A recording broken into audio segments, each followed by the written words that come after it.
all the different streaming things, and so you kind of got like a 50-50. Does it work? Does it not work? Who knows? Right. Have a few people in the chat. Is it working? Is it working? Sound and stuff. And stuff. Is it working? Sound and stuff. Looks like the video started. Oh, cool. Yeah, I got like 3 people in there. All right, so Arjuna, thanks for coming on, being able to have a conversation with me. Would you mind telling us a little bit about yourself before we get started? Yeah, sure. So I live in New Zealand. I was born here, moved to Canada when I was 8. So I essentially grew up there, moved back to New Zealand when I was 19. When I was like 11, we started going to church a lot, was a Christian. Then when I was 16, kind of philosophical issues with Christianity cropped up. And I always believed in God my entire life, but I lost interest in Christianity and sort of became eclectic, thinking I could piece together from different religions and get different valuable pieces here and there. And then when I was 21 back in New Zealand, I met the Hare Krishnas and the philosophy made complete sense to me. So I've been practicing that for like the last 9 years. And I'm married with 2 kids, been married for like 7 years now. Cool. 4-year-old and 1-year-old boy. They're real hard work, but it's worth it. Congratulations. My condolences to your social life. So what is it about Hare Krishna that you think makes more sense than Christianity? I can't remember what the thought process was at the time when I was 16, but I was reading Socrates and stuff like that, and questions come up. Like, I mean, I think a lot of atheists do a good job of poking fun at Christianity and finding issues with it. And I agree with many of those same criticisms, and I find Krishna consciousness can resolve many of them. Like this idea that you need someone to die on a cross in order to pay for your sins is a bit odd. You know, if God's the boss, then surely he can just say, you know what, we're good. You know, you just behave well from here on out and we'll forget about the past. I don't see. Yeah. So does Hare Krishna have a similar kind of sin thing where you were forgiven for our sins for something we do, or some kind of condition that it has to meet? And how is that different from dying on the cross? Salvation isn't like a thing where, you know, there was a play that the Hare Krishnas used to do called Tab It to Jesus.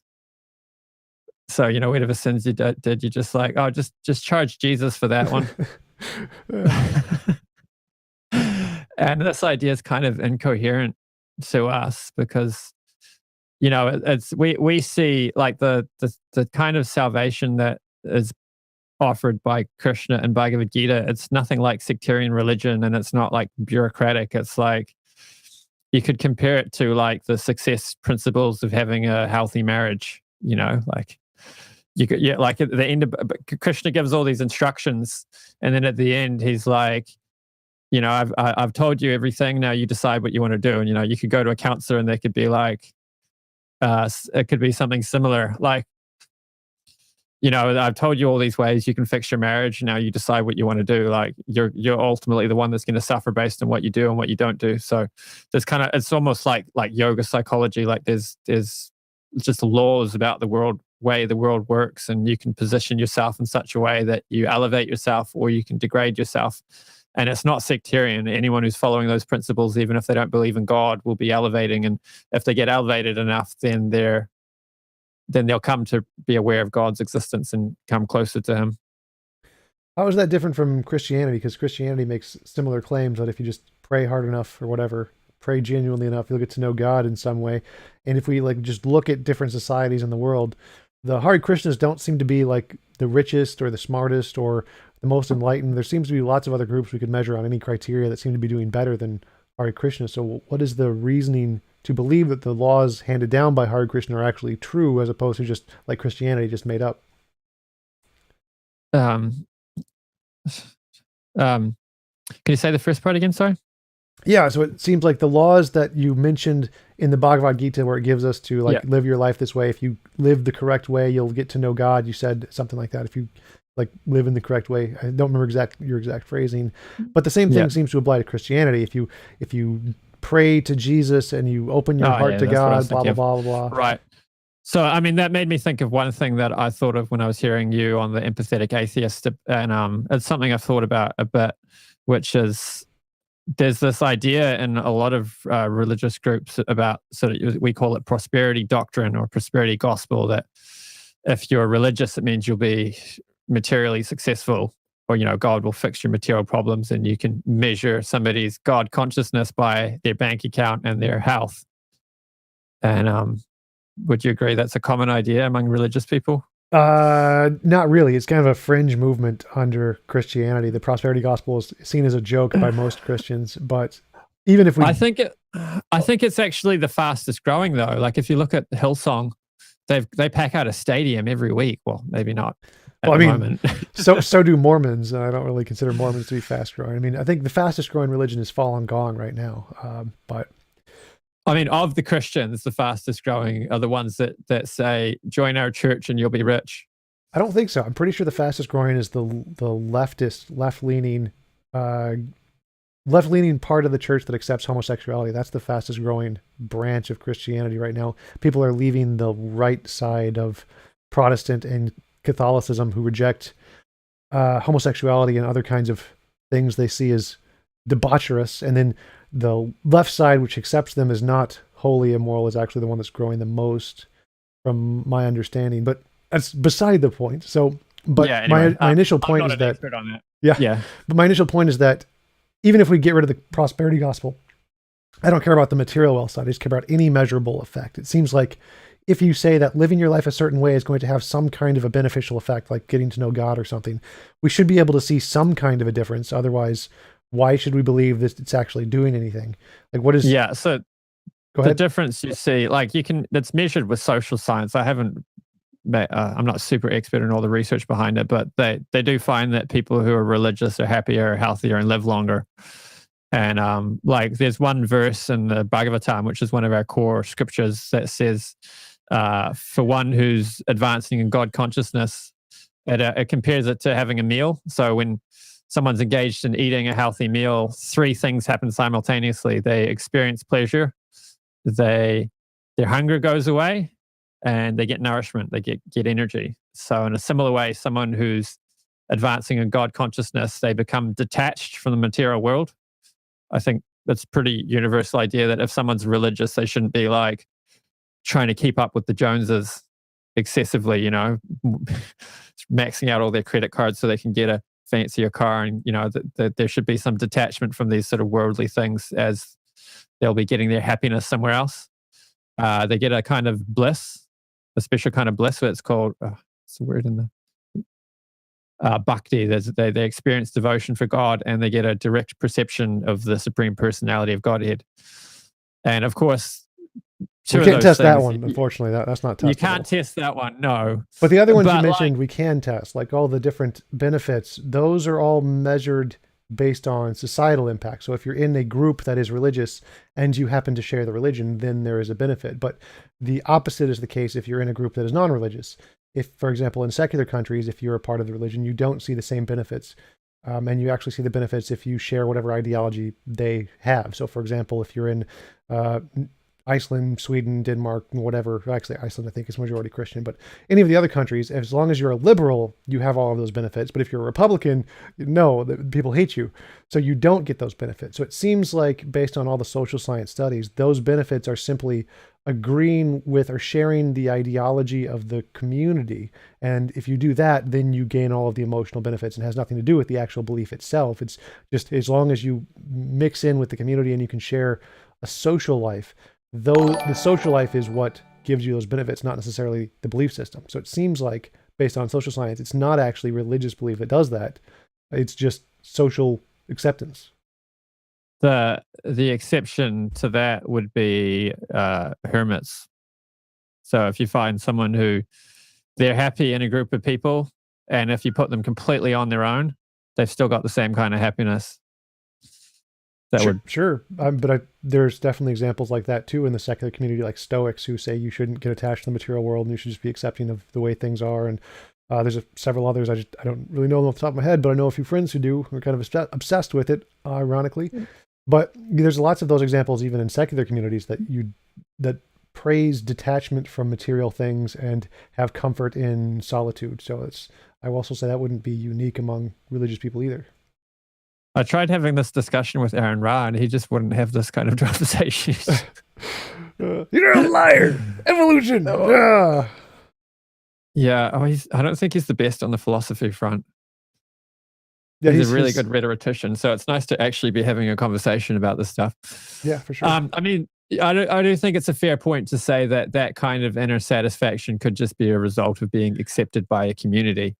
And then your point about hermits who are non-theistic, we could still maybe chalk that up to universal principles, like there is, an ascetic lifestyle. Like Jordan Peterson talks a lot about how you find happiness when you're not looking for it, and when you're actually looking for meaning. There's actually a deeper level of happiness, or it's like, we think we want like peace and satisfaction and pleasure, all that, but what we really want is meaning. And there can be a deeper meaning, that can be a deeper level of satisfaction to be, living that kind of ascetic life where you're not chasing after sense gratification. You're trying to do something meaningful.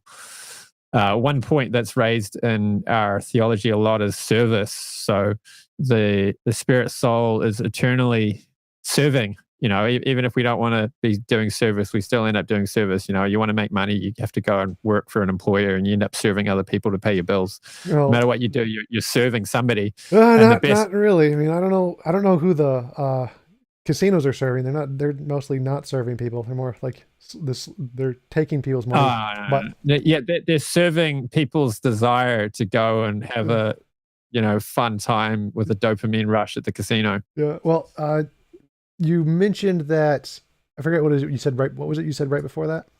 Kind of going off on a tangent. The deeper satisfaction that these ascetics can find, meaning. Yeah. So yeah, I mean, that's only true for a certain subset of people. Like you can make generalizations about most human people based on evolution and what gives most people meaning, but many people do not find meaning from especially serving others. Like many people are like psychopaths, narcissists, people with high function autism who only have like a specific special interest. That's everything that matters to them. It can just be trains or whatever, just any random thing. So meaning seems to be purely a biological state of the mind. And if you mess with it, you can get it to be essentially anything you want it to be, or almost. As soon as we get the technology, then we can do that. But it doesn't seem to be meaning that gives us that. Meaning is just a synonym for happiness, as far as I can tell. Where are those people getting their happiness?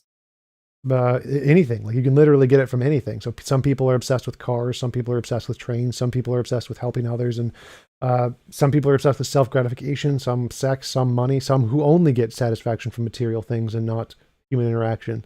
So you can just, anything that exists in the human world is usually a thing that someone gets happiness from. Like people with Asperger's, which is mild autism, for them the truth is really important. And they don't care about offending people. They care about defending the truth. So they get meaning from, sharing the truth, so they get obsessed with trains, or they get obsessed with ports. Like one Asperger's kid crucified his teacher in class for getting a detail wrong, saying, it was something like Russia doesn't have a port that can accept large ships. Russia has three ports. I mean, this might have, I don't know the details. I'm getting all the details wrong from this example. It was something like this. And he's like, no, that's wrong. There's 2 times of the year where, because of the tides or the weather or whatever, their port has deeper water and they can accept big ships. And it's like,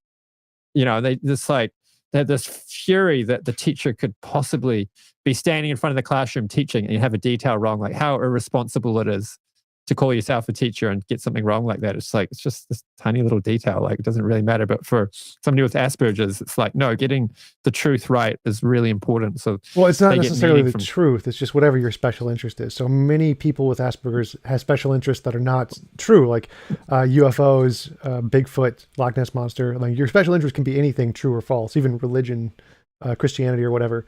So it's not necessarily truth. It's just the facts surrounding your particular special interest. And it's an obsession with that and the relation between those things. So it's not truth that they're obsessed with, just whatever it is they are interested in. I haven't really thought about it through this much. Usually I try to have this conversation with some atheists and I never get this far. They usually just like have allergic reactions to talking about epistemology. like taking the psychopath example, like does somebody's pathology make, a philosophical assessment of the average person invalid? No. So I guess we can rule that one out then. Well, I'm And not like, let's sure. It say, depends on what your point is. Like, if you're just saying the average person finds meaning in human interaction, well, obviously, but I don't think why would that be evidence of well, the Hare Krishna doctrines? That just seems to be evidence of evolution and social psychology. well, the point would just be referring to the soul. So the soul enters the body, and based on that body, so like the body is like a glove. The glove is shaped the same way the hand is. That's why it has that shape. So the soul has You're saying senses and so on. the soul shapes the body? The abilities of the body are plug into the abilities of the soul. So because the soul can see, hear, and touch and smell, the body can do all that too. The glove can't give you any ability you don't already have. It's just like a covering that alters your abilities. So the body is the glove and the soul is the hand in this analogy? Yeah. Okay, so did you say all living things have souls by your Yeah. definition? Yeah. Okay. Everything. So, you could take birth as a human in your next life, or as a dog, or as a sunflower, or Okay, so what would, and, like, if we could do the physical, does the glove, you said the glove can't give new abilities to the hand. So if we could change something in the brain to essentially give a new ability, would that decrease your confidence in your belief system that the body is the glove and not the hand itself? well, I mean, in one sense, it's kind of unfalsifiable because you could just say, "Oh, the soul always had that ability." I'm not sure what ability you'd think of. Like, I mean, if you could introduce like a sixth sense that we can't conceive of because we've never experienced it, then you could just push the theology back. But an idea being unfalsifiable doesn't prove it wrong. It just means we have No way to don't have a reason to differentiate whether believe in it. it's, Yeah, yeah, yeah. with it. Yeah. But my question would be more specific examples. Like, for example, if we can the glove cut a finger off more or less? Like, so for example, we have examples of essentially every aspect of human decision making. We know it's a part of the brain, that if we damage this part of the brain, you lose, like for desires. We know desires are a part of the brain. There was a person who had was a pedophile essentially, but he was ruled innocent because he had a brain tumor. And when they removed the brain tumor, he no longer had the desires. The brain tumor grew back. He regained the desires. They removed again, lost the desires. He had zero culpability because all those desires were caused by the brain tumor, and he wasn't culpable. So in that case, would you say, was that something to do with the hand or the glove? That's to do with the glove. So the the soul by nature is pure, but we have rebellious desires, or we want to enjoy separate from God, or whatever it is. So we get given an opportunity to explore our desires down here, and in order to do that, we get covered over. Because it's like, if maybe we're getting into lots of theological details, if if there was no real alternative to having a relationship with God, then it wouldn't be a choice. It wouldn't be free will. And if it's not free will, then the relationship has no meaning. So we're given this opportunity, and to do that, we need to be given a particular body, which like allows us to forget God. So the body reduces our abilities, and it alters it too. Like, I can take a light and I can put different diffusers over it, or gels to produce a different color from that light. That doesn't mean that the lampshade is producing the light just because tinkering with the lampshade tinkers with the light. It's just a filter over something that's already there. Okay, so let's go with a different example. We know choice is also impacted by the brain. For example, Phineas Gage, he had a metal rod shot through his head. And before that, Yeah. he was just a normal human being. But after that, he lost his ability to control his inhibitions, his impulse control. So anything he had a desire to do, he then did. But that also seems to be not his fault, because it was also a part of his brain. Like, literally, he lost the part of his brain that could give him the ability to make choices or to stop himself from doing things. Would that, in your position, also be the glove or the hand? Well, that's obviously the glove. I mean, like, I could be driving my car, and something goes wrong with the car, and then it can't drive anymore, and I'm stuck on the side of the road. or the thing won't move, For shift sure, into for fifth gear, sure. so I can no longer go 100 kilometers an hour. Or if I do, I'm risking frying my engine because it's revving so high. Okay, Um, so some more examples. Like we know that morality is also a part of the brain. Morality, empathy, compassion, understanding, all of those can be lost due to brain damage and cause someone to become a psychopath. Those also hand or glove.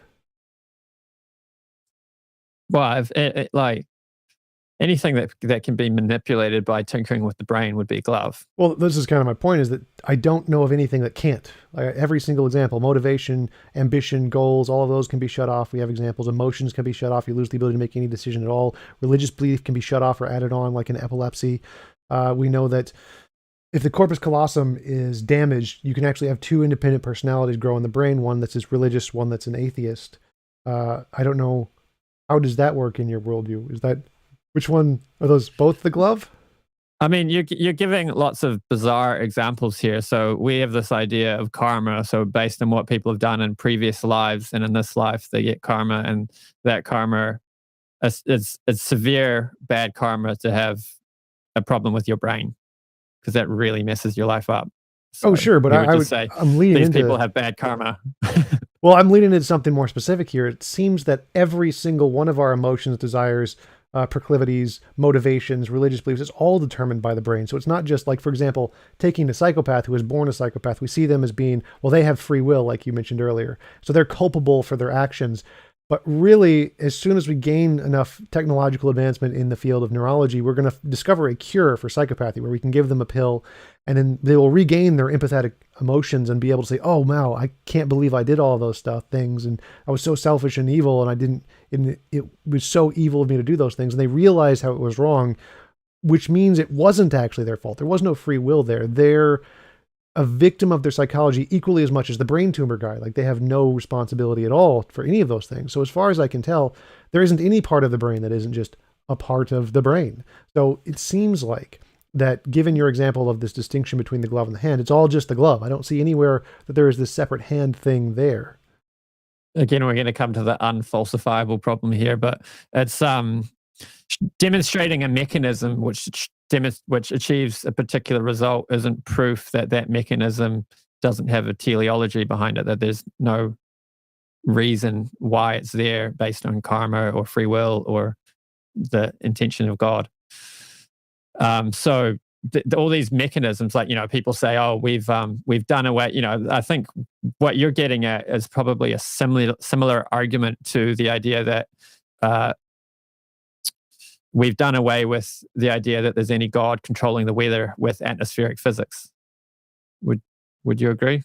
Uh, We know nobody's controlling the weather because we know that heat differentials and pressure differentials and yeah, we wind and can't prove so it on with absolute causes. certainty, but yes, we know with as high as level of certainty as we can have that it's not being controlled. Yes. So would you say that's kind of similar to your point with the brain? Yes, I think so. Yeah, it's essentially, we know that every part of the brain is determined by physical processes, and there's no reason to believe any of the. We don't know of a function that isn't determined by physical processes.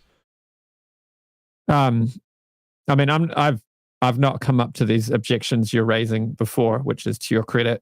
So I don't have ready answers for them. Um, but like there is research that suggests that. I mean, first of all, there's the philosophical problem that consciousness cannot conceivably be explained by reducing it to matter. As far as I know, the consensus in neurology, cognitive science, philosophy of mind, every field of the mind rejects that as a plausible argument. It's just a composition division fallacy saying consciousness cannot come from non-consciousness, which is the same as saying walls cannot come from non-walls. But we know no brick is a wall, and if you add enough bricks together, well, you get a wall. So there's no actual evidence that you can't get consciousness from non-consciousness in any way, or that it's not reducible. It's just our experience of consciousness is not reducible, just like a sound isn't reducible to a CD. You can't like hold up a CD and shake it and sound falls out. Obviously not. But if you put the CD into a CD player, then it reads it in a certain way to produce sound. So consciousness itself is a product of the brain, but it's not going to be, you're not going to just look at the material and see consciousness, just like you're not going to look at a CD and hear the sound. Um, the I don't think that argument works. So like with a wall, you can look at the chemical substructure of the wall and you can understand the causal relationship between the subcomponents and the final result, the qualities that the wall has. Like the glass, we understand based on the chemical substructure of glass why it's fragile and why it's sharp when it's broken. And carpet, there's a certain shape the fibers take which makes it springy. And so many other examples can be given. Like water, you look at it, you can understand why it's fluid and why it freezes. There's a direct relationship between the chemical components and the result you get at the macro level. All right, that's why I use the CD example. Like in the CD case, if you're just looking at a CD, you can't. No amount of analyzing the molecular structure of the CD is ever going to give you the sound. Like you have to have the correct reading apparatus to look at the CD, read it in such a way to produce the sound. Consciousness is the same thing. Consciousness is a result of the brain reading these signals in such a way to produce this secondary effect, this emergent property, like sound in a CD. So obviously, just looking at the CD, you're never going to know. Like if I just handed it to someone from a different planet, they're never going to figure out what it's going to do. Like it's just a bunch of little blips on a piece of plastic. Like we have no idea what this is. They would need to have the reading apparatus in addition to the CD itself to know what it does. Just looking at the CD, you're never going to discover it.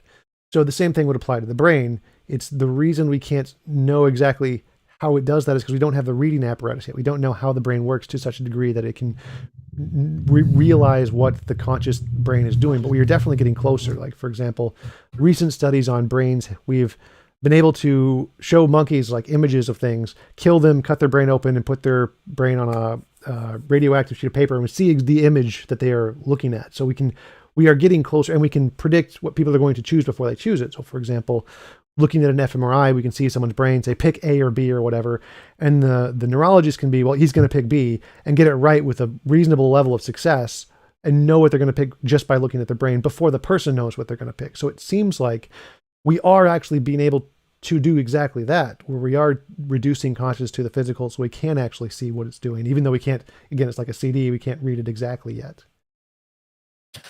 There's 2 points there that I'll probably forget the second one, but the first one was the CD. I think we can compare it to those old toys you used to get where you wind it round and it's got those little prongs on it. When the prongs hit the other prongs, it plays a song. Yep, the little metal thingies. Yep, I know what you're talking about. Essentially, a CD getting read by a laser and then moving the speaker is a more sophisticated version of the same thing, but mechanically, you can kind of boil it down to the same thing. So you take that little cylinder that's got the metal divots on it, and you can't hear the sound. You turn it and you see those things moving. Still, where's the sound? It's pushing air around. Okay, air is moving back and forth. There's still no sound. Gets to the eardrum, moves the eardrum back and forth, moves the bone in the ear, moves the little hairs that pick up different frequencies. Electrical impulses get fired into the brain and goes through a whole cascade in the brain. Where's the sound? All we have is electrical activity in the brain at this stage. We still don't have sound. There's no conceivable way to get from that to a sound. Or an image is an even weird one because it's there's a half a second delay between the time it takes for your brain to process image and sound. Yet we see and hear image simultaneously. I don't think it's not a half a second. It's much shorter than that. But yeah, it's something anyway. But it's like, so is our brain? There's a few hypotheses that they use to try to explain this. One is that the brain is holding the sound, and we're experiencing reality a little bit delayed. Which baseball players have a problem with that because they're like, no, when I see the ball thrown, I hear and see at the same time because they're working within time frames which are far quicker than what you could explain based on the delay and the time it takes for the brain to process image. And also the problem with that is, so if we are interacting with reality faster than we're processing the image, then you don't have free will. So you got to do away with free will on that explanation. I'm not sure what the other explanations are, but in either case, it's a problem. So if there's a consensus saying we don't have a problem for consciousness, I'm not aware of that consensus because the people I listen to say it's pretty well accepted that consciousness is a problem to explain. It's particularly qualia. Right, the hard problem of consciousness, but that's, again, everyone in every academic field says that's just going to be material. Like not Well, everyone, I but the mean, consensus. that's their philosophical presupposition. Oh no, it's none of it's a presupposition. So it's just a conclusion based on the evidence. For example, in science, if you have two hypotheses, A and B, and you say they're both to explain some phenomenon, what knocked over that cup, for example? I think it's a squirrel. You think it's a rat. And we say, well, if it's a squirrel, we'll see squirrel droppings. If it's a rat, we'll see rat droppings. And we look and we say, oh, it's squirrel droppings. Well, that means it's probably a squirrel. And we can just rule out the rat hypothesis. Now, of course, it's not absolute proof because maybe a rat knocked it over and then the squirrel came by and did some droppings. And so it's just to manipulate us or something. But it's never certain. But if we get enough of those instances where this hypothesis makes testable predictions that are correct and this one doesn't, that is essentially giving us the highest level of certainty we can that this hypothesis is the correct one and this one is the incorrect one.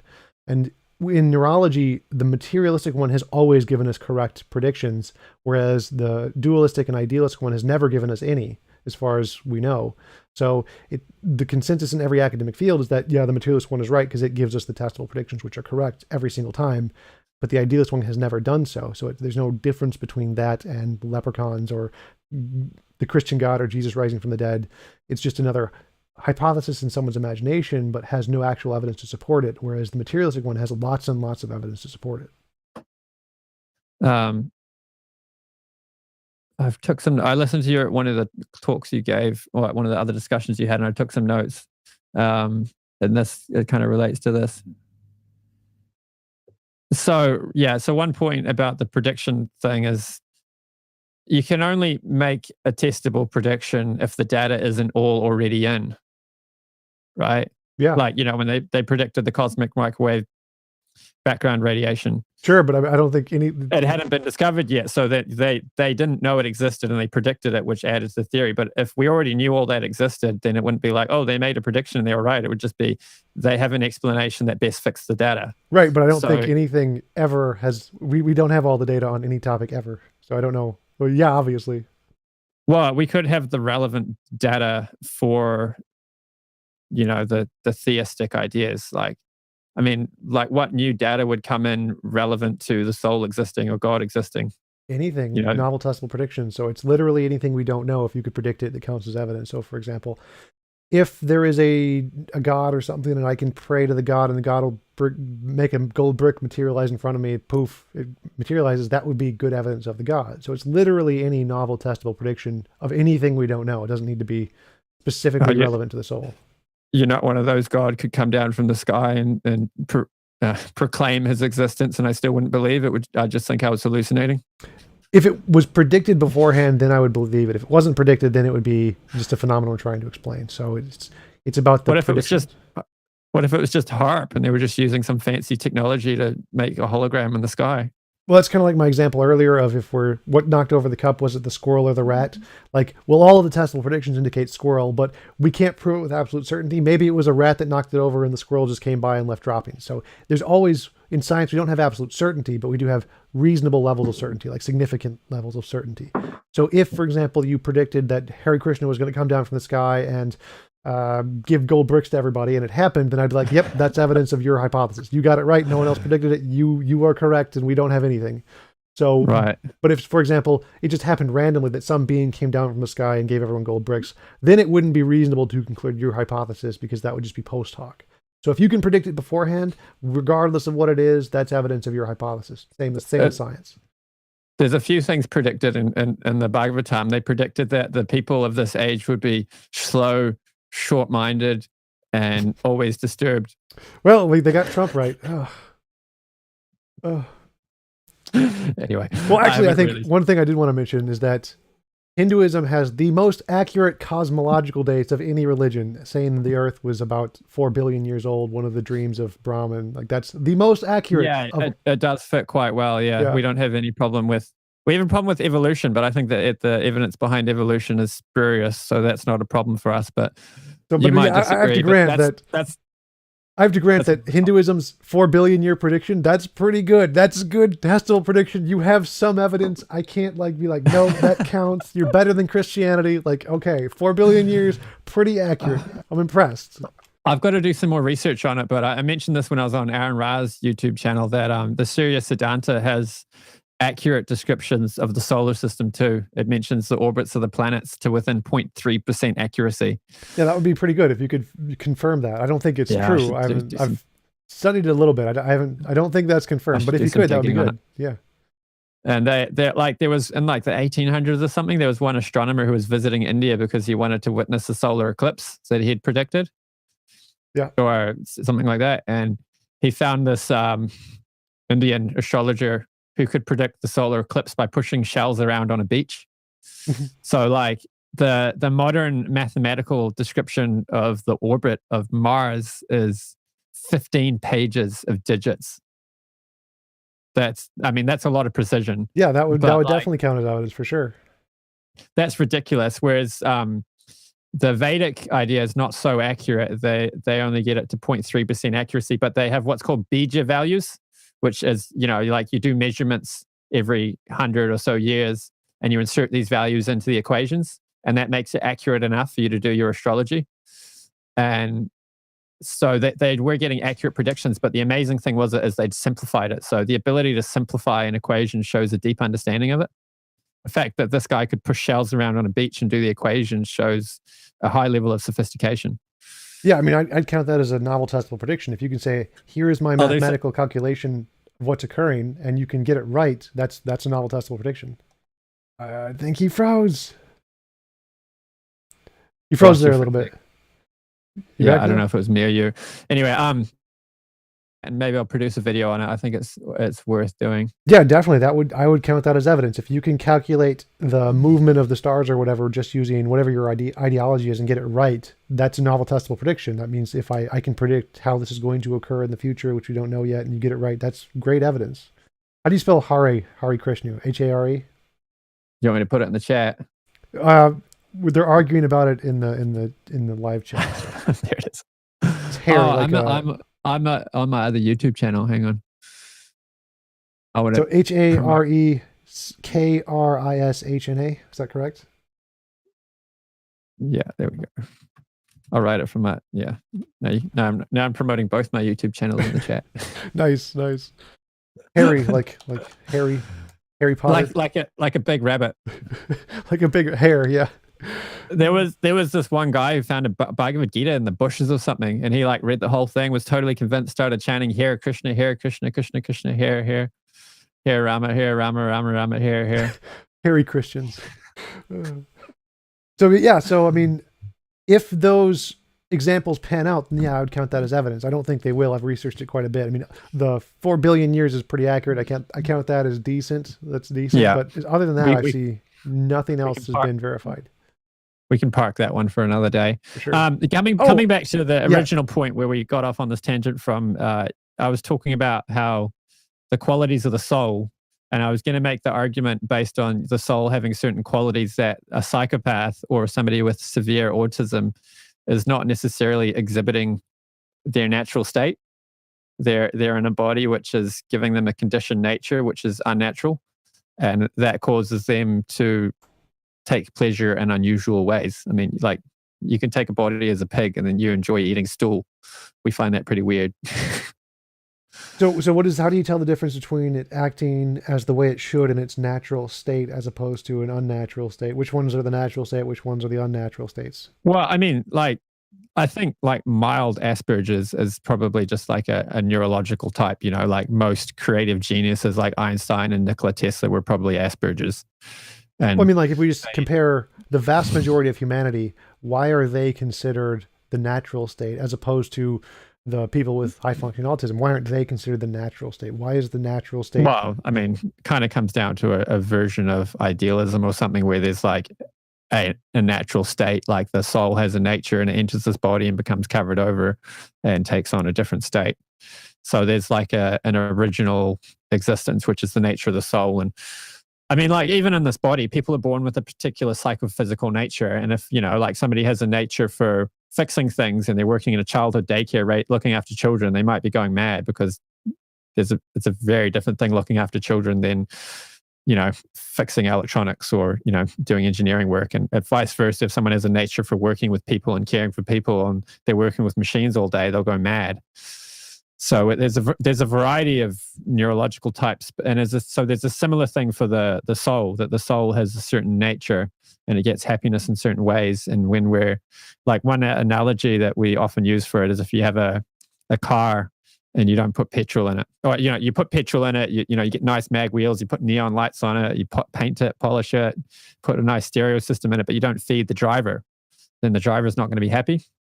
So in a similar way, we have a God-shaped hole in our heart, and if we try to satisfy it with material things, like, it's quite common that rich and famous people will have a kind of depression because they thought that this fame and this wealth and all these, all this attention and material amenities would make them happy, but it didn't. So they're depressed. Like, there's quotes from Mike Tyson who said things like that, and various other examples. There's suicides among them, and George Harrison the Beatles went to India, and one holy man there said, "You're very lucky. Most people spend their whole life trying to get on top of the wall. You're very lucky to have at such a young age gotten to the top of the wall and realized that there was nothing up there for you." So that some of the Beatles were on spiritual journeys. George Peterson had some exposure to the Hare Krishnas. He financed the first printing of the Krishna book. Sure, but my question is how do you determine what the natural state is? If you assume we have a natural state, why assume that one personality type is the natural state as opposed to the inversion? For example, if in 500 years all human beings just stop believing in God, but we're all happy with just material things or whatever, would that lower your confidence level that your understanding of the natural state is correct? Maybe the natural state is something different than what Hare Krishna says. Well, even if you had that, you'd still have people who are taking their happiness from something contingent. So, I mean, yeah, hypothetically, if you did have a world where people had a far deeper satisfaction having nothing to do with religion and being fully atheistic, that would challenge the hypothesis. But if you then, conceivably they'd be getting their happiness from having a nice bank balance or, having various other things. And if those things fell apart, then they might become miserable. Whereas the spiritual happiness, when you actually become transcendentally situated, it can't be taken away from you under any circumstance.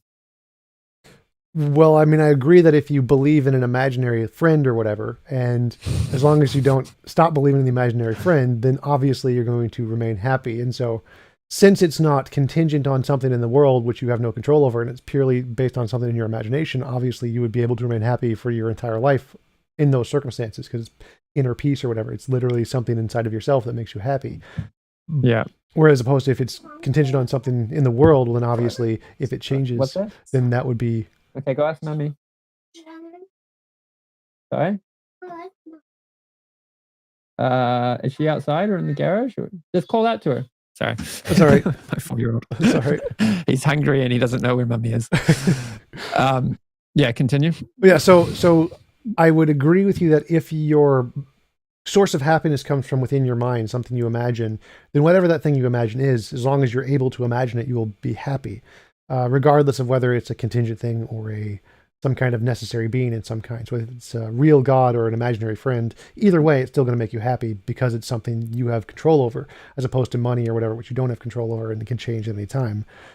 But the happiness there doesn't seem to be the difference. It just seems to be where you get it from. Is it something easy to get or is it something hard to get? If it's something from inside of yourself, well, it's relatively easy to get as opposed to being, for example, only Ferraris make me happy. Well, that's something very hard to get that you don't have control over. So it doesn't seem to be the happiness that's the difference there. And you mentioned that if it was the case that people were getting more satisfaction from atheistic societies, that would be a challenge to the position. Isn't the fact that that's exactly what's happening all over the world sufficient challenge to the position? Well, the happiness is hollow. Like, I mean, how happy can you be just like shoving pizza down your gob? You can only eat so much pizza, right? I challenge that hypothesis, but but as far as I can tell, like from my experience from being both religious and non-religious, I was less pain non-religious than religious. So there's definitely people who gain more value and happiness from being non-religious than being religious. And they can Well, get their source of happiness, again, like Stoics or whatever, from internally as well. It doesn't need to come from a god. you might want to call this a no true Scotsman fallacy, but I find that accusation that's often leveled. I find that one dumb though. But I'd say that the religious community or philosophy that you had was probably not the greatest, and you can do better. And that's what I'm exposed to at the moment. Like I was exposed to Christianity, and I mean, there's nice people there and all that. I don't have any problem with Christians, and there's definitely some nice God conscious Christians. But we've got a more comprehensive philosophy, and we in Auckland at least we have a really nice community. And you can chalk the community up thing. Well, you can have an atheistic community too, and that's a fair point. But yeah, I would just say that the kind of happiness that you get from the material things is more hollow.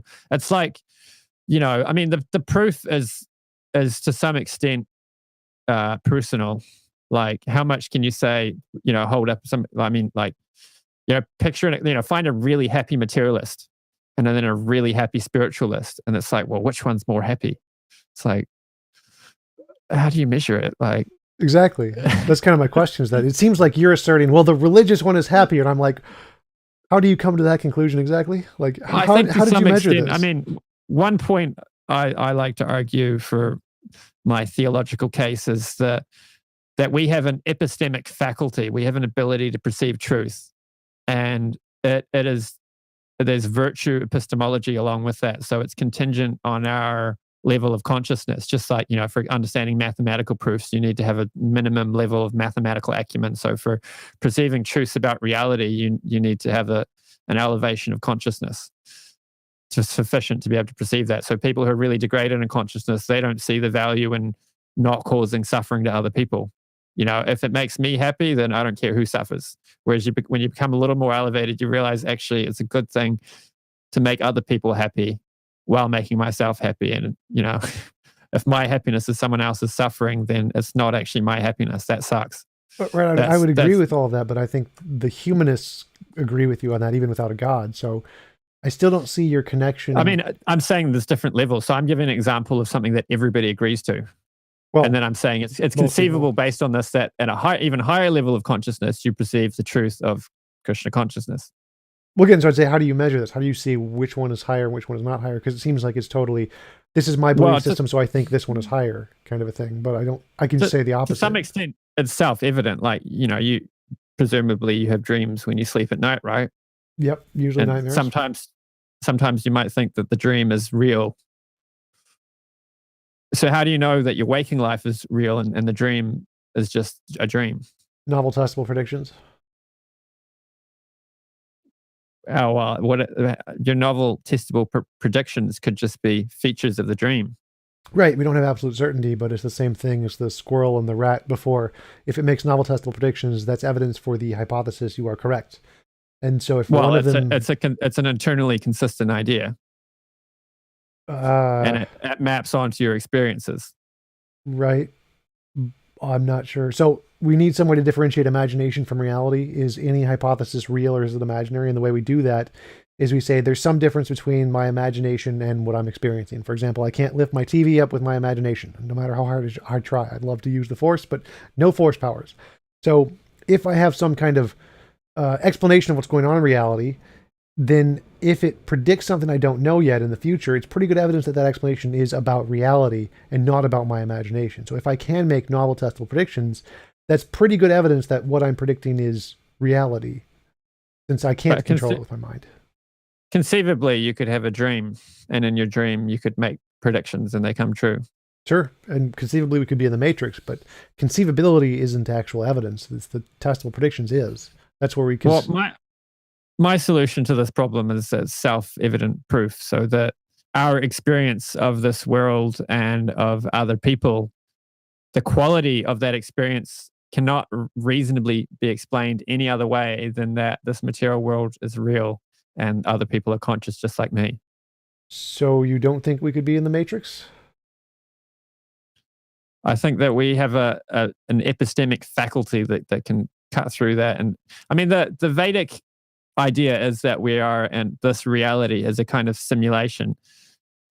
It's that this world is meant to deliver conscious experiences to living entities, to conscious souls. But it's real in a sense. It's not real in the sense that it's temporary, but it's real in the sense that we are here interacting with other people, and people do suffer and enjoy based on our actions and their actions in this world. So the reality of it is that we're having experiences. But I do think we can we can tell the difference between living in a simulation. Like that there's that was a thought experiment about if you could enter a simulation machine, a false reality machine, where you think you're having a reality, you can pre-program all the experiences you could have, but nobody would be conscious. You'd just be in there interacting with the simulation. That you give that argument to people. It's like you could have anything you ever wanted, but it wouldn't be real. Most people say, I wouldn't want that. I want to have a real life. That's kind of unrelated, but it shows how. The point I'm getting at is I think we can tell the difference between something being real and fake. And if we're going to doubt our epistemic faculties to that extent, then we can't have any knowledge of anything. Well, that's kind of some of the biggest problems in philosophy is like, how do we tell we're not in the matrix? How do we tell we're not in the brain in the vat, or Boltzmann brain, or the only brain in the universe solipsism? Like I don't know what you mean by we can just know intuitively, or we have epistemic faculties that can do this. Like, that's not really, it seems like circular reasoning. I can just know that it's the case. Well, I could just say that about anything. We could just know there's a God, or we could just know there is no God, or we could just know it is the matrix. We could just know it's not the matrix. It works equally as well for any belief system and its negation. So, well, one way it works is it's you can have increasing levels. So you could be eating green mangoes and think that you're eating ripe mangoes, supposing you'd never eaten a ripe mango. But the first time you have a ripe mango, you'll be like, oh, this is a ripe mango. I've been wasting my life eating green mangoes all this time. Now I know what a ripe mango actually tastes like, and I'm only going to eat ripe mangoes from now on. So in a similar way, you have a dream and you think it's real, but as soon as you wake up, your waking life is more real than your dreaming life. So, and like, it's the same with a logic, right? Like, how do you know a logical argument is true?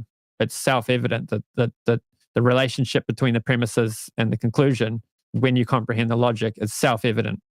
Like, you can't prove 2 + 2 = 4. It's just, we know that it's the case. So we can actually prove that. There are actual mathematical proofs in the Principia Mathematica that 1 + 1 = 2 and 2 + 2 = 4. And they're actually really long. They're really complicated proofs. It's not like it's not simple and obvious at all. And logical proofs are definitely not obvious. Looking at formal logic is extremely complicated stuff that most people don't get. And there's multiple different kinds of logic, like standard logic, many-valued. Sorry. Well, there's kinds of logic that reject the law of identity, law of non-contradiction, and law of excluded middle. So there are many logics you wouldn't necessarily recognize intuitively, like many-valued logic, which has a true, a false, and a both true and false at the same time category. And it works equally as well to describe reality as standard logic. So I don't think what you said really maps onto math or logic, which are just languages. They aren't parts of reality on their own. And we can prove them, but they aren't self-evident. They are not self-evident at all to be true. They're very complicated things. But I still don't think anything is the only thing that's self-evident from my understanding is I think therefore I am. That's self-evident by necessity, but everything else, not so much.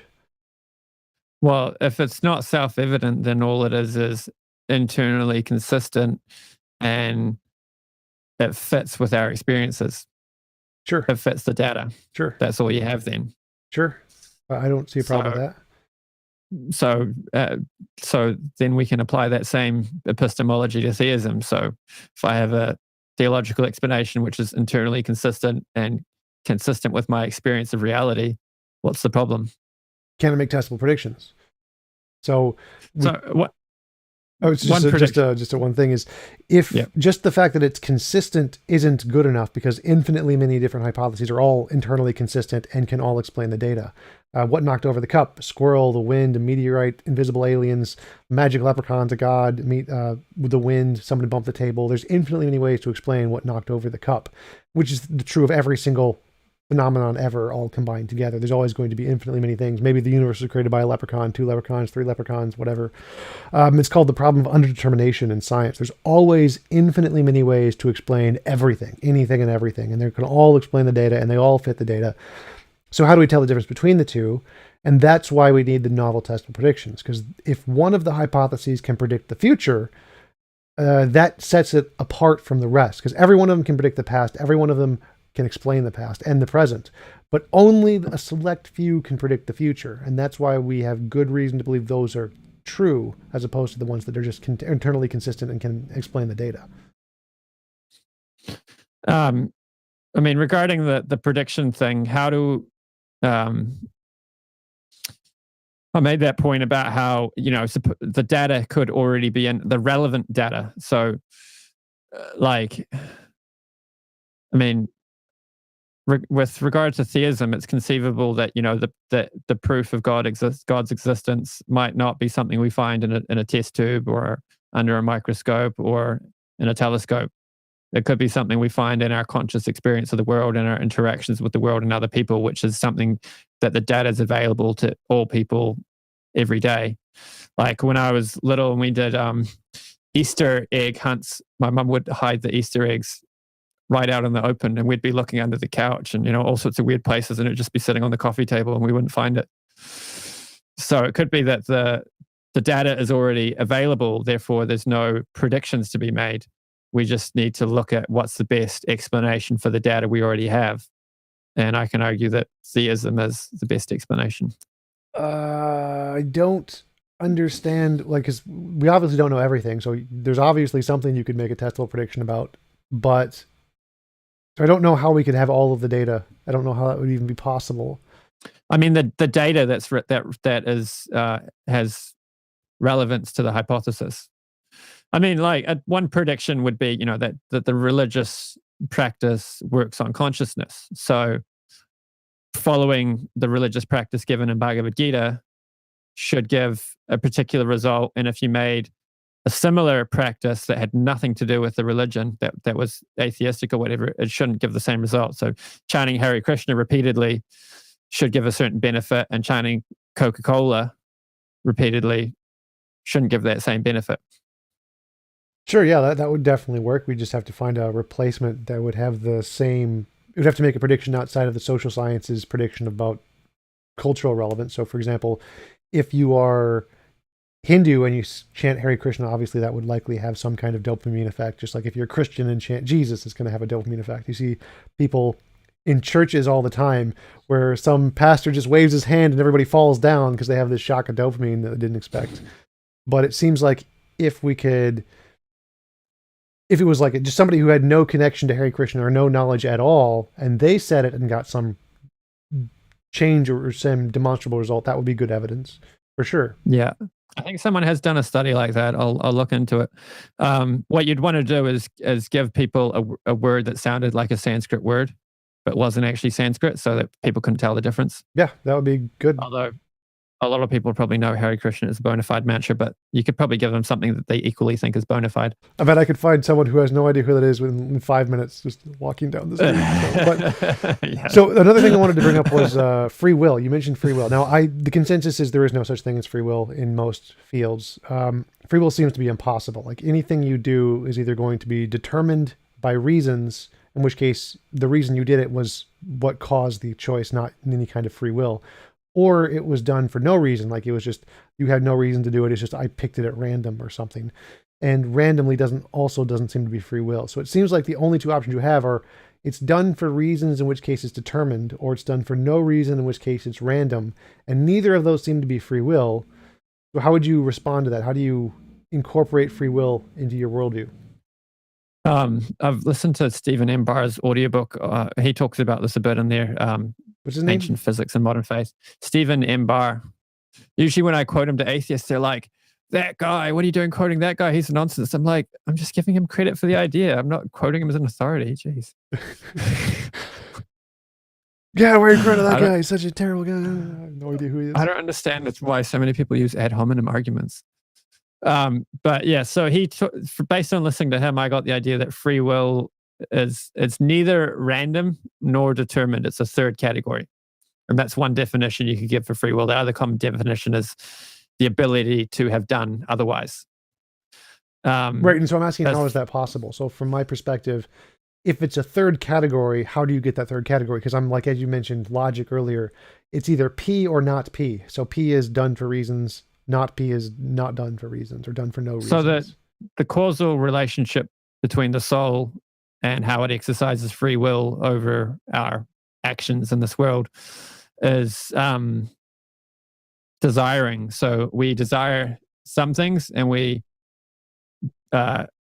reject other things. But I guess primarily all you're really doing is desiring. So the mind is accepting and rejecting. So you have some experiences and you think, I like this, and you have other experiences and you think, I don't like that.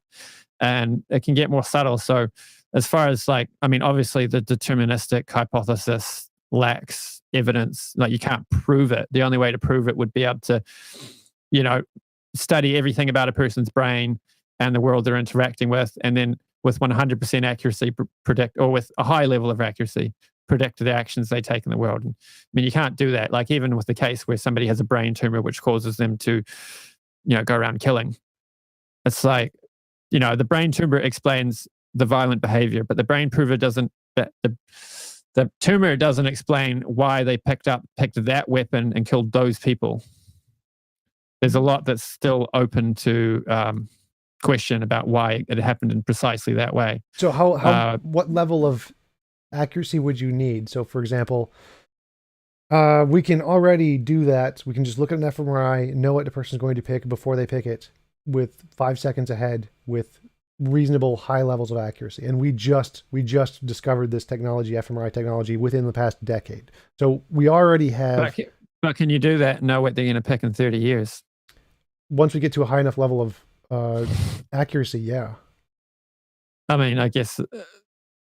My question is, if you how put much? a timeline on that, you could say it's a falsifiable hypothesis. But if you just want to say in the future, scientists will prove this, it's like, okay, well, that's nice, but what have they done now? Right. So that's my question: check. is that what would be the amount that would satisfy you? For example, 5 minutes, 10 minutes, 15 minutes, if we can get what they're going to do right 99% of the time, would that be sufficient? So I would say that, we have a particular mentality at a given moment. And, if you know a person well, it's like there's an argument given against free will that it's like, well, if God can predict your actions, then you don't have free will. It's like, well, you might have somebody who knows you really well that knows what actions you're going to pick, but their foreknowledge of your decision making doesn't force you to act that way. You could act differently. So I think, if you know enough about a person, you can predict the way they're going to behave because you know their mentality. Right. But so I'm saying, like, scientists who've never met you before, they put you in an fMRI, they read your brain, and they can know everything you're going to do, or every choice you're going to make for the next 15 minutes, 99% accuracy. Would that be sufficient to cause you to believe you had probably no free will there? I don't think that's any different from, say I know my 4-year-old son inside out, and I know if we take him out for dinner, what he's going to choose, or if I give him an options of toys to play with, which ones he's going to toy with, choose. I think it's just a scientific level of doing something similar, of knowing a person's mentality and predicting their actions. So, and I would say that doesn't bar us having the ability to change our mentality. So, some people are born and they see their parents being abusive to each other and they think, I don't want to do that. I'm going to be different. And some people do that and they just, let's say there seems to be a causal relationship between witnessing and experiencing abuse and becoming abusive yourself. Like, it's definitely correlated. Yeah, it's actually higher. Like, so if you experience abuse as a child, you're more likely to be an abuser yourself. Yes. But you get a number of people who experience abuse that are like, no, I'm not going to be like that. And they do all this self-improvement stuff and they change their mentality. So how do you predict which child is going to grow up to do all the self-improvement and which child's just going to fall into the pattern?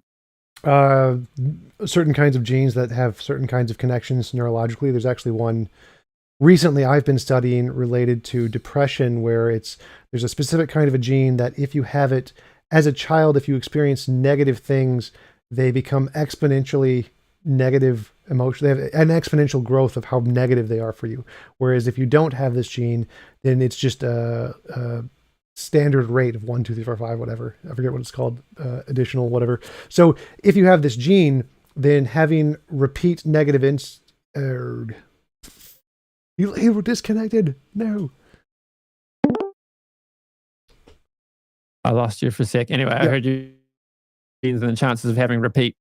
Yeah, so if there's this gene if you have this gene and you have repeat negative instances, then the emotional response you have will become exponentially bad. After you have like 5 or so, it'll just be intolerable, and you're more likely to have those kinds of um, resenting outbursts as a response to them. So if you have this gene, you are more likely to become, like, significantly more likely to become a child abuser in that case, as opposed to someone who gets over it. So we can definitely look at your genes and know what's most likely going to happen based on their brain chemistry. I don't see how you said that if we could look at the brain and know exactly what someone's going to do for the next 15 minutes, you say that's no different from just knowing their personality. I don't quite understand the relation there. It's a higher level of the same thing. Just like I compared the CD to the thing where you turn the wheel and you get the noise on the little prongs. So like It's just a more sophisticated version of the same thing, is what I'm saying. So just using your God example, if God knows everything you're going to do, and if we rolled back the clock and there's no way you could have done otherwise, is that still free will? Well, if you couldn't have done otherwise, then it's not free will. Free will is the ability to do otherwise. That's right. So if God I'm not sure if God does know everything we're going to do or not. I'm not sure what the verdict on that is based on our theology. All right, this is just hypothetical. So hypothetically, if God knew everything we were going to do, and there was no way to escape God's premonition, then we would not have free will, right? God knowing what choices we're going to make doesn't mean we're not making a choice with our own volition. It just means he knows us so well that he can predict. So remember, if we couldn't go back and do otherwise, we don't have free will, right? So, to me, free will is that we're choosing the experiences we want to have. I want to go away from things that cause that experience, and I want to go towards things that cause that experience. So, if the causal factor, or if not the only cause, there's other causes, but if one of the primary causal factors is my decision to move towards certain experiences and away from others, then that's free will. I'm making a conscious choice, and different people have different desires, and some people will get exhausted with a particular thing quicker than others.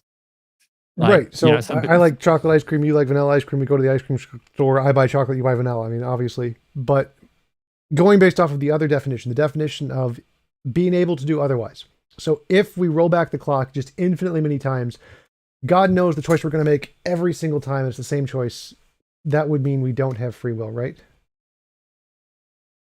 No, because the causal element is still our choosing to have certain experiences. That's still the factor that's making the decision. God's foreknowledge isn't determining the action. He's just aware of the action. So it's not the ability to do otherwise. It's the ability to make a choice. I did find that decision quite weird. The ability to do otherwise given a slight change in our desiring. Okay, so that seems to be like, if everything was identical, obviously the same thing would happen. But if the soul is a little bit more exhausted with that activity, or a little bit more pining for another activity, then if you don't change one element, you're not going to get a different outcome. Right. You've got to have something changed, and so if something changed, for it to be based on free will, it would be the soul's desiring, and God could be aware of that too.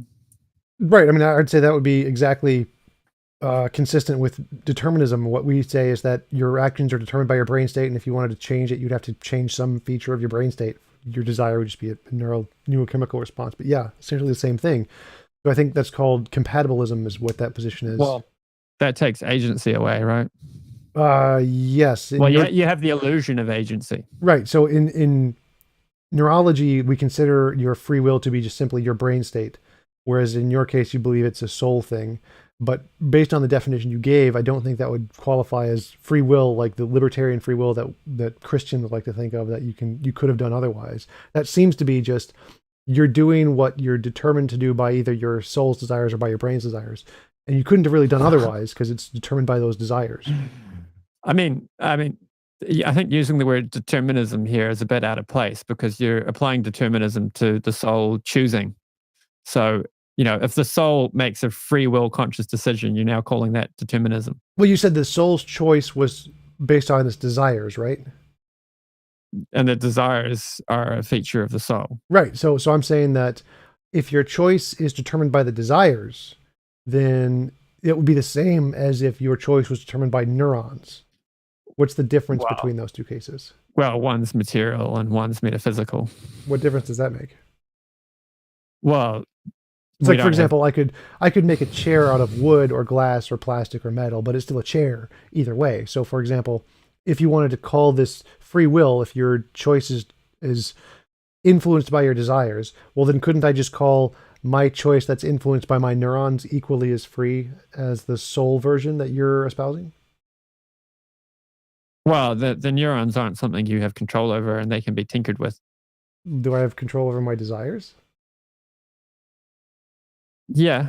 I mean, the problem I have with your use of the word determinism here is, when you have a cause and an effect, you can use the word determined. But generally, the way the word determined is used is as a alternative to free will existing. So, there's determinism, chance, and free will. Well, right. So I'm not trying to focus. Free will and my ontology is determining. Floating head. Well, yeah. So my goal here isn't to focus. You're on YouTube. Wave. Wave to all the people on YouTube. Like, run away. So my goal here isn't to focus on determinism. My goal here is to compare the two. Like, my belief system is that you have desires, and those desires are influenced by your brain state. And then the choices you make are going to be influenced by those brain states. And you're saying they're influenced by these supernatural desires. But I don't see any difference between these two ideologies. It doesn't matter what you call them right now. Determinism, free will, it doesn't make a difference. It seems like, just like you believe that your desires, which are supernatural, affect your choice, I believe the desires, which are natural, affect the choice. And if you want to call that free will, it doesn't seem like your free will is any different from what I call determinism. It seems like they have the same features as one another. I don't see there's any difference there. One just happens to be supernatural, one just happens to be natural. Well, I mean, one difference would be that if you took the soul and put it through a conscious experience in a body, and then repeated it and put it through the identical conscious experience in an identical body, identical world, and you did that repeatedly, the soul would grow tired and make different decisions. I guess I'm kind of doing a Groundhog Day thought experience, because the soul is the one perceiving, and it has we have the material mind, but there's also there's a spiritual aspect of that, the intellect, which is carried from body to body, and the soul gets exhausted from certain activities, or gets satiated and says, I've had enough of this. There's got to be something more. I want something deeper. I want a deeper satisfaction. Or, I'm sick of this. I want to try some other materialistic pleasure. So that would be one of the differences. Well, how would that be different from your Groundhog Day example? If he can go back in time and he just remembers it through neurological states and without a soul, and he would be able to make he'd get tired of the same things. Wouldn't that also count as free will by your definition? If he was just material, and the material part got reset. To extend the thought experiment to fit your point, we would have the homunculus, right? The little man inside the brain. And let's say the little man inside the brain lives for 1,000 lives, but he still has a material body. And, he's tiny, and, when this body dies, he gets taken out and put into a new body. And he's still material, still got a neurology just like ours, but it's miniature. And, he's sitting in there watching the TV and thinks he's the body and so on. Then he would get exhausted and make different decisions because he has a layer of conscious memory. It's not like it's a memory, but it's like the Sanskrit word is samskaras, which means impressions. Then you can have a scar, you don't remember the injury happening, but the scar is still left behind. So our consciousness has impressions from our past experiences. So the homunculus can carry these experiences from lifetime to lifetime. The problem I have with that example is it's basically what's the word? It's indistinguishable from my hypothesis of the soul. So, if we did have something like that, it would basically make more sense to call it a soul. And even if it only lived 100 lifetimes and then died, then obviously that would be a different ontology. But how would you know that?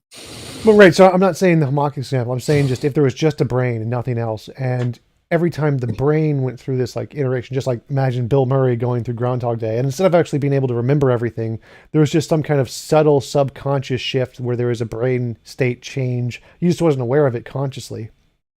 That seems to be the same as your example, and it would also qualify as free will by your definition because it meets all the criteria you've outlined, even though it's just determinism in the brain. I don't see the difference between the two hypotheses. So just imagine like Bill Murray going back in time, and the only change is that there's some subconscious difference in his brain that he's just unaware of. And eventually, the subconscious difference is going to build up enough where he's going to make a different decision than previously.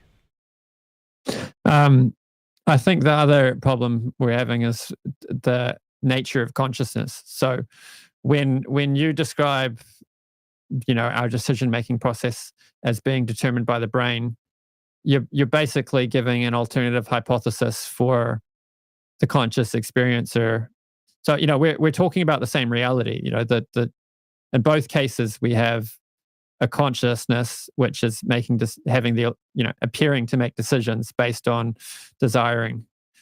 The problem is, can you it comes down to consciousness. So if consciousness is produced by the brain, then you have determinism. It's determined by physical processes, and then you have the illusion of free will. Right. If consciousness exists separate from the body, then the consciousness has a role to play in our decision-making process. The soul. Right. So I'm just granting both of them could be true, like two worlds, one where your hypothesis is true and one where my hypothesis is true. And we're saying you have this thing you define as free will. And you've listed a set of criteria that qualifies what free will is. And I'm saying, well, this world, which is purely deterministic, seems to have all those same properties. So even if we grant your hypothesis is true in your world and my hypothesis is true in my world, it seems like by your definition of free will, the determinist has equally as much free will as you do in your soul world. So I don't see how that's where the question is. What is the difference between these two? Because it seems like all of the things that you're describing can be achieved in a purely deterministic world just by having someone go back and having some subconscious brain state change. Again, I think it comes down to the soul. So they seem to have the same qualities simply because you've taken the same phenomenon. So we're both talking about the same phenomenon. That's why they seem to have the same qualities. So the question is which explanation better fits the data?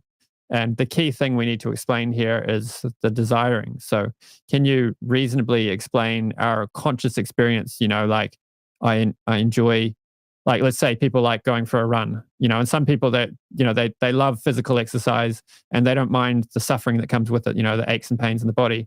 They just get more pleasure from it. And other people, they go for a run and the suffering in their body outweighs the pleasure that they get from it, let's say. So how do you explain the conscious experience that some people prefer one experience over another, when really what it comes down to is how do you explain consciousness having experiences of qualia and then moving towards some and away from others?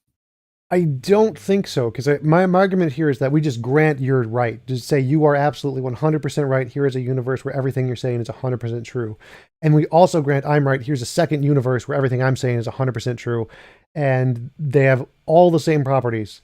You say free will is the ability to do otherwise, because if you do the same thing multiple times, the soul is going to have some kind of a desire shift. It's going to get tired of something. And I'm saying, well, that seems to be happening in this deterministic world where I'm right.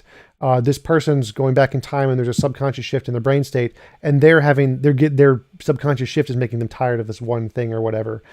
And by your definition, that seems to fit all of the criteria you require of free will, other than instead of it being a soul, it's a natural getting tired of rather than a soul getting tired of.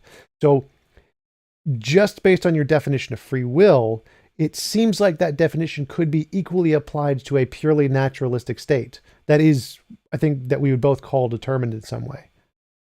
I mean, I'd say provided you can explain how the brain can produce consciousness, then we're in competition. Like really, I think it boils down to consciousness. So the determinism that you're talking about is at the deepest level, it's produced by chemicals interacting with one another. And below that, it's quarks and so on. So, it's that we have this illusion of making conscious decisions, but really what's going on is chemicals are smashing up against one another, and some of them binding, and some of them have whatever reactions are happening, and that's what's causing the decision making process. And I mean, I think you get one problem with that it violently violates our intuitions. This idea that our decision making process is determined by chemical smashing around rather than us choosing to move towards certain things and away from others. Why is it contradicting our intuitions a problem? Well, again, it comes back to my epistemology about self-evident proofs, our ability to apprehend reality. So the way I justify using self-evidence as an epistemology is in the absence of a defeater. So, like, I mean, you gave that example of how, some things like, mathematical proofs are really complicated. And when you understand them, you can see that something that's intuitively true is false or whatnot. But that still doesn't disprove our ability to apprehend truths. It just shows that in order to understand things deeper, you got to spend more time with them and manipulate them a bit more and, learn from somebody else. And then you come to a deeper understanding. But there's still a truth apprehending faculty that we have inside of us, which is interacting with reality and growing and learning. So Wouldn't the unreliability of our intuitions be a defeater for any argument from intuition? I'll pull up a quote from Stephen M. Barr from his book, which is very much related to this. So Stephen M. Barr talks about how when science has shown our intuitions to be false, it's done so by showing that they still have some truth to them. So here's the quote. First of all, the most obvious statements found to be false by science were not simply based on illusion in the sense of something being seen that was not there. Consider Gould's example of the motion of the Earth. Everyone knew, including Galileo's scientific opponents, and the head of the Roman Inquisition, that one's own motion can cause the apparent motion of other objects.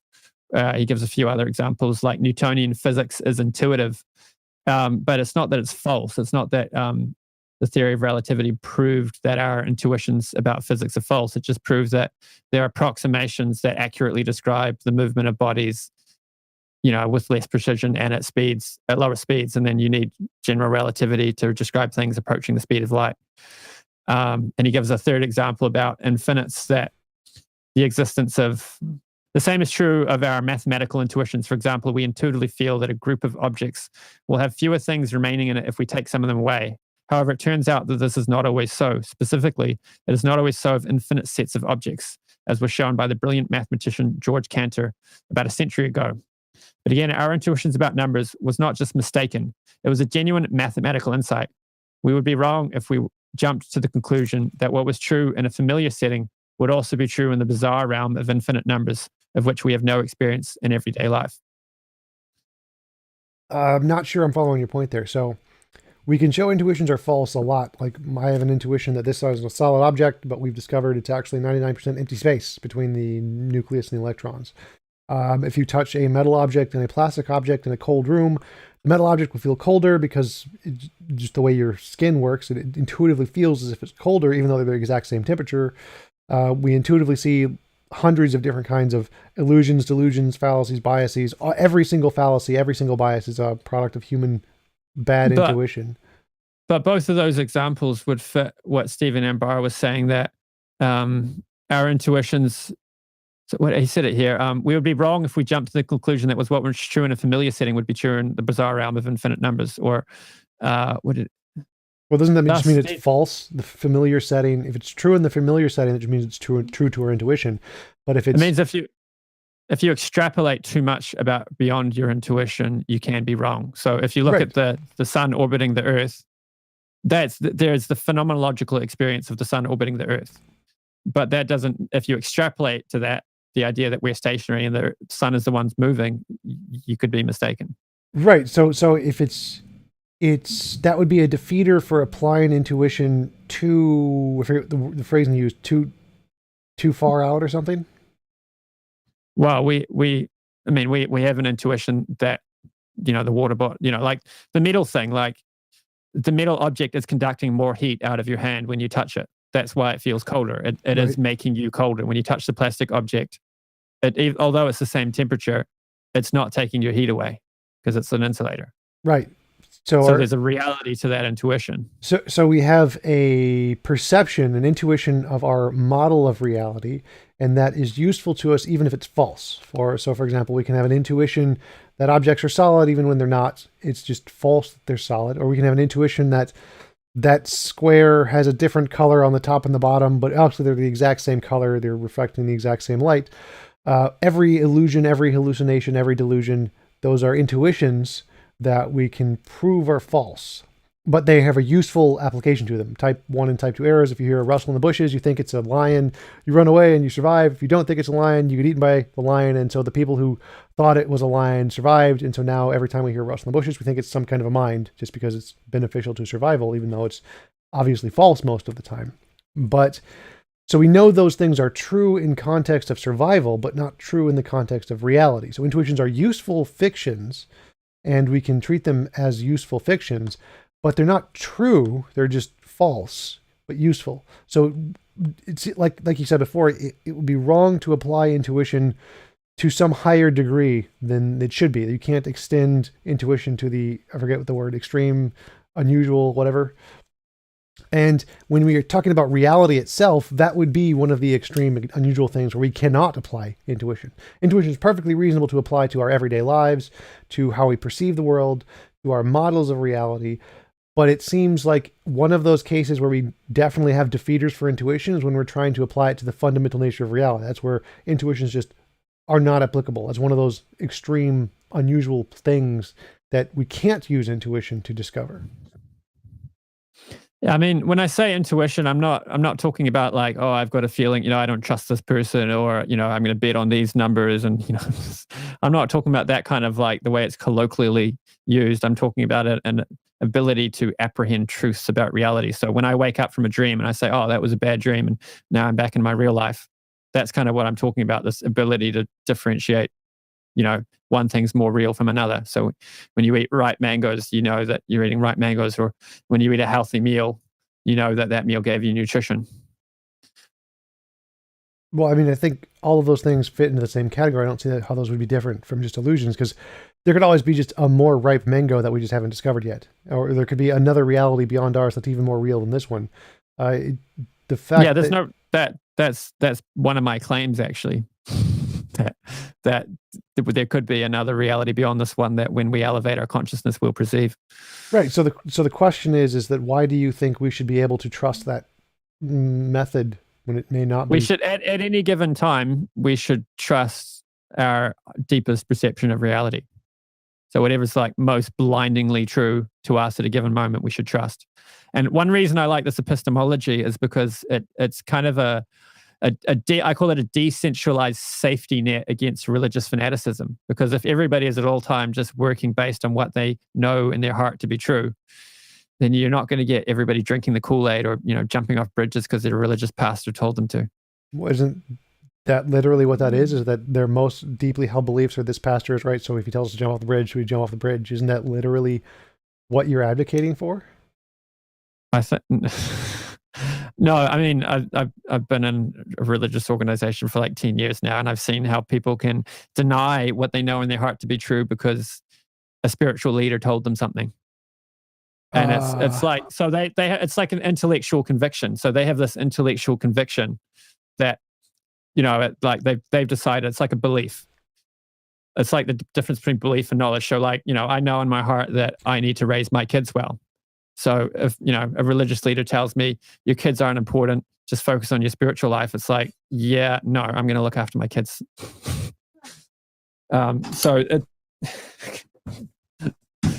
Speaking of, right on cue.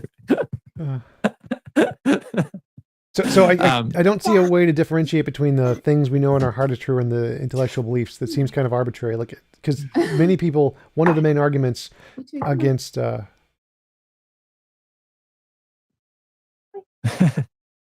let me know when you're ready. I'm cool. Yeah, you can go. Yeah. All right. So yeah, one of the main arguments against the epistemology you're arguing for is the properly basic beliefs is that for people who believe in voodoo, that is something that is ingrained in them as one of the most fundamental beliefs of reality. They think that voodoo is the fundamental nature of reality, something that's true to them in their hearts.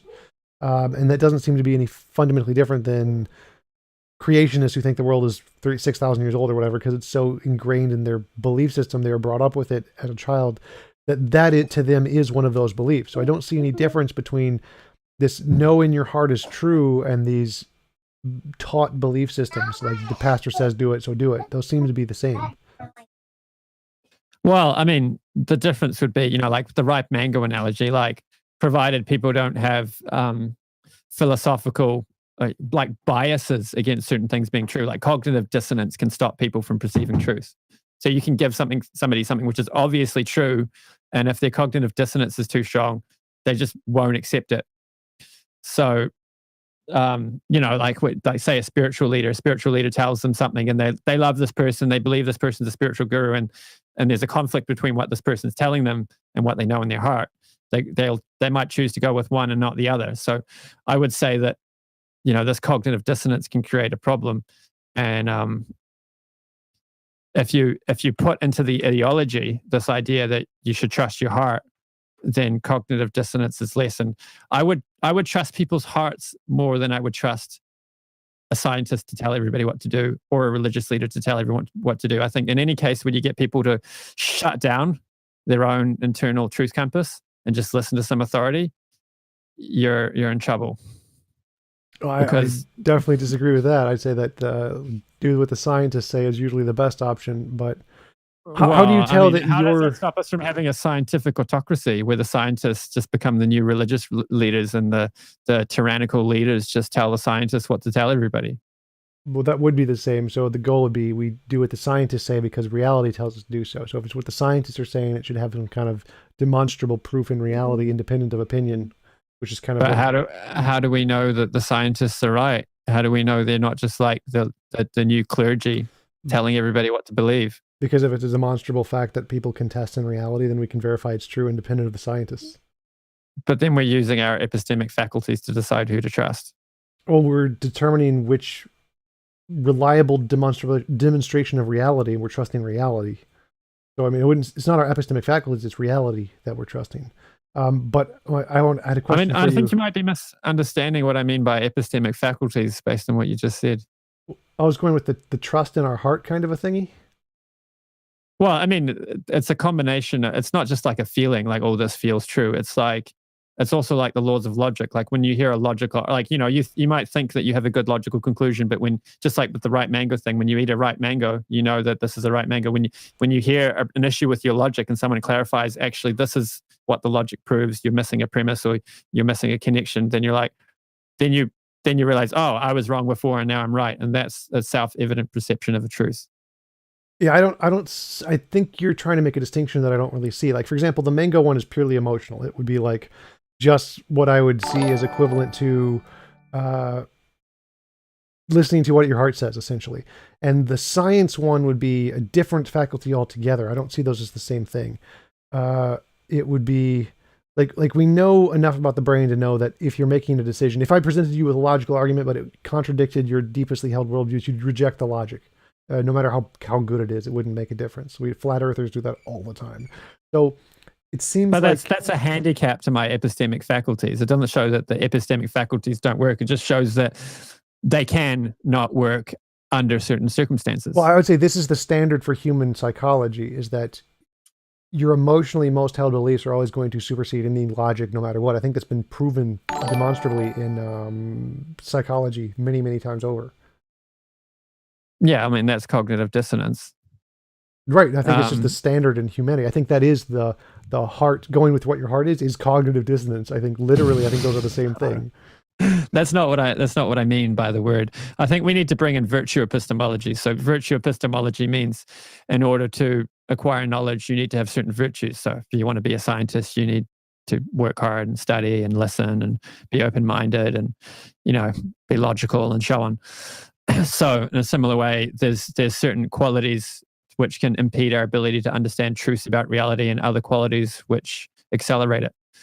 And, some of them can impede it to such an extent. Like, I mean, you get super intelligent scientists who are super religious, and you get the same who are not religious at all and are anti-religious. So Yeah, I think You I know, just I think I just have to clear up what you mean by listening to your heart, have a more formal definition of that. But we've got yeah, a few questions for you if you don't mind. sure. If karma affects the soul hand because based on actions of the body glove, and yet we know damaging the body directly affects the actions of the hand, how does that influence the soul, which is separate? So the soul is not affected at all. The soul cannot be burned by fire or slain with a sword or anything. It's smaller than an atom. It doesn't even make sense to give it a measurement because it doesn't exist in a material sense. What's happening when manipulating the brain is affecting the consciousness or our interaction with this world is just like like I'm on this call right now. And if my internet failed, I'd be gone from this call. That doesn't mean that the internet connection is causing me to exist, and I stop existing when the call drops off. So, extending on that analogy, when you manipulate the brain, it's just like putting a covering over a light. Different kind of light comes out. So, the person whose brain gets manipulated, like a botched surgery, or they get a tumor or a head injury, that's also their karma. They've done something in this life or in a past life, and there's some reason why the experiences they go through as a result of that are warranted or are intended in order to elevate their consciousness or teach them certain experiences. So Justin Maurer asks, he'd like him to clarify, does he believe that nothing the body does can affect the soul? If so, what is the practice for? Well, the soul can suffer according to, so the soul is not harmed, but the impressions on the consciousness of the soul are carried from body to body. So what we take with, if our consciousness is elevated or degraded, or in the exact ways in which that happens, that the body is affected in that way. So if we have lots of, like you get those stories of kids who remember their past lives, and a lot of them are traumatic deaths. They'll remember jumping out of the sky tower or something horrific like that. So these impressions can be carried with the soul into the next body. So he's saying, what is our John Pelosi asks, what other lives? Who is teaching the soul about these other lives? How do you learn about them? Well, we learn about them by accepting the authority of the scriptures that we accept. So, that's a very satisfying answer for skeptics. Well, no, that's actually perfectly reasonable. So if I accepted certain scriptures, I could then learn about past lives, kind of a thing. That's testable prediction. Yeah, it's fully consistent with science, because in science, it's like, how do you know an atom exists? Like, I read it in the textbook. Novel right? testable predictions. That's how. Okay, but have you done the testing yourself, or you've just taken somebody else's word for it? Yeah, anybody can do them. So it's, for example, you don't need to make a testable prediction about the atom itself. You can make a testable prediction about the combination of atoms. So, for example, if I throw a baseball at somebody, it'll hurt or whatever. Any novel testable prediction would work. It doesn't necessarily have to be about the atom itself. Same with like God. Well, that doesn't prove electrons and quarks and up quarks and down quarks and neutrinos. That does. That's exactly what it does. So just like my example of if I prayed to God and God produced a gold brick, that wouldn't be proof of the God. Obviously aliens could have done it or whatever, but because it can predict these new things we don't know yet with a high level of accuracy, that is evidence of the hypothesis is true. So even if we don't have to prove gluons and protons, all we have to do is show if this hypothesis is true, then here's something we can predict in the real world without having to look at the gluons individually. Right. So if Krishna consciousness is true, then people who practice it will become blissful, become detached from the material world, and perceive, the real ripe mangoes. All right. And so if we can do that with a different, the pudding is in the tasting. Right. So it's a subjective thing for the person who has the experience. So if we could accomplish that with a different ideology, would that be evidence the other ideology is true also? Or well, we hold to a version of inclusivism or perennialism, that the spiritual knowledge is delivered to many cultures at many times, but some cultures get an abridged version, and some cultures give a roundabout version. So, of course, So if they have I like believe a contradictory, that the one I'm practicing is the comprehensive knowledge with the most direct path. But then, Buddhists, they're worshiping something impersonal. But we believe that impersonal thing they're worshiping does exist, but that there's a a higher reality beyond it. So there is an impersonal, warm, fuzzy effulgence which you can merge with, but it's not eternal, and there's a higher state beyond that. So we don't think that these other religions are necessarily like completely false. We just think that they're missing some of the details. So my question is, if they could do this also, and they had a contradictory worldview, would that be evidence of their hypothesis instead of yours? Well, I mean, it would our theology would allow for people to not believe in our theology and still get results. They wouldn't get, the highest result, but they get some results. So them getting results doesn't show that their worldview is true. It just shows. Wouldn't that there's also an apply to element of yours? truth to it. Even if yours made the Tesla predictions, it wouldn't show it was true for the same reason. Well, you've got that elevating levels of proof thing. So if you get like several Christians and Muslims and Buddhists all coming to Krishna consciousness and saying, "Oh, what I had there was great, but this is better," then that would, just like you wake up from a dream and you think this is more real, and then suppose you woke up and found that this was actually a dream, although more real than your other dreams. You woke up to something even more real, and that could go on to a few layers. So you could wake up and figure out there's some truth to Buddhism, and then you could wake up and figure out, oh, there's some truth to Christianity, and then you wake up and say, oh no, Krishna consciousness, this is the real one. So what about converts away from Hare Krishna? They're just not doing it right. Okay. Well, Matt Metro asks, how does someone determine what someone else's heart is saying? Is it possible for someone else's heart to be lie or be deceived? How do we know what someone else's heart is saying? Yeah, how do you know? You mentioned the distinction between what's true to their heart or what they know in their heart versus what these like a pastor is saying or whatever. How do we know? I mean, I'm pretty sure like all mothers know that their job is to raise their children well. And so if a pastor manages to convince their mum they should kill their child, that pastor has convinced them intellectually to reject what's in their heart. Right. So how do we determine what are the things in their heart? We just know it intuitively? Is that kind of the thing? We know it intuitively. I mean, you can see cognitive dissonance in action. I mean, you like, I haven't really meditated on this much, but like, you can see when somebody's having a conflict, like, my guru is telling me to do this, but I don't know if it's the right thing for me to do, but he's my guru, so I should listen to him. Okay. You can see when it's happening on like the mental platform, and there's not really a strong conviction that I know what he's like, I mean, this is sort of an in-house thing, but like when I'm anti-religious fanaticism.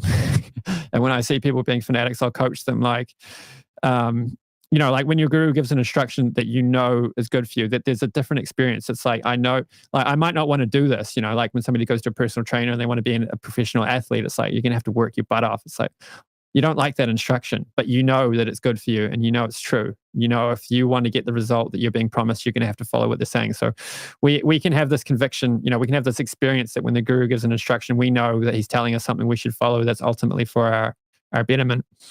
And, alternatively, we can know when it's like, yeah, I don't really see how it's true, but anyway, he's my guru, so I better do it. All right, so Charles in Solo asks, I'm convinced, like his heart is convinced him that he's married a soul-sucking demon. How can be certain that is from his heart and not a false belief? I mean, it's possible for somebody to have a psychosis and think crazy things. I imagine he's just doing a parody. Yeah. Argument there, and that's not actually what he thinks. I should hope so anyway. Hope so. Can't be certain on that one. Give it a 50-50. But I mean, it is possible for people to, have psychosis and misunderstand reality, but that doesn't mean that other people his question is it's a reality. Serious question is, how did you tell this particular belief would be true or false? Like, what is your criteria? Okay, well, I mean, for the person who's having the psychosis, if they could tell, they wouldn't be having psychosis, would they? Mm-hmm. But from the outside, there's features that you see when a person is, and like in mental health, they can look for like people that have mental illness. That there's concomitant things that go along with having bad mental health. Like they have problems in their personal relationships. They can't keep a job, or I don't work in mental health. I don't know all the details, but there's signs that a person is mentally unwell. And so I imagine if somebody believes that they married a soul-sucking demon, and all attempts at exorcism have failed. It's like, well, the chances are that that person's probably having trouble in their interpersonal relationships and might have other markers of mental health problems, in which case you would question their ability to apprehend truth or to perceive reality. But alternatively, when we look at religion, we find highly intelligent people who have high quality interpersonal relationships. They have strong relationships with their kids and their spouse, and lots of good connections in the world, and hold down a job and do great intellectual work. So we can't really question these people's mental health. Makes me think of Kent Hovind. But that's all the questions we have. So I think that's a good place to. Much. What? I've never listened to much Kent Hovind. I can bring myself to. Oh, it's just because you talk about healthy relationships and hold down a job. It's like the exact opposite for him. But it was just a joke. So. Okay. Yeah, that was it for the questions. Thanks for coming on. It was a really interesting conversation. I really appreciate you taking the time cool. to have a conversation with me. I enjoyed that. Thank you. Yeah, absolutely. It's nice having an actual intelligent conversation based on philosophy and evidence and stuff, not just, an allergy to, the idea that I could offer an epistemology for my beliefs. Yeah, for sure. Yeah, thanks. I'm going to get prepared because I have another debate coming up, so I got to get going. So it was great talking with you. I'd love to talk with you again sometime. And okay, cool. Thanks. Head out. See ya.